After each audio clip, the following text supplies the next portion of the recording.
রাষ্ট্র কাঠামো মেরামতের ৩১ দফা দাবি সহ কিসে মানুষের উন্নয়ন হবে সে বিষয়ে তারেক রহমানের নেতৃত্বে বিএনপি বাস্তবায়ন করবে বলে মন্তব্য করেছেন বিএনপির জাতীয় নির্বাহী কমিটির ক্ষুদ্র ঋণ বিষয়ক সম্পাদক এম.এ. কাইয়ুম।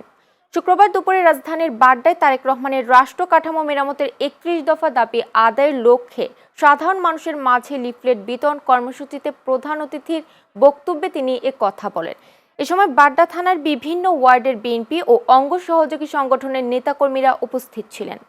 ইনশাআল্লাহ আমার নেতা জনাব তারেক রহমান এবং খালেদা জিয়ার প্রতি আমার পূর্ণ আস্থা আছে যে উনারা ৩১ দফা উনার নিজস্ব চিন্তা ভাবনা থেকেই বৈষম্য বিরোধী আন্দোলনের আগেই উনি দিয়েছে।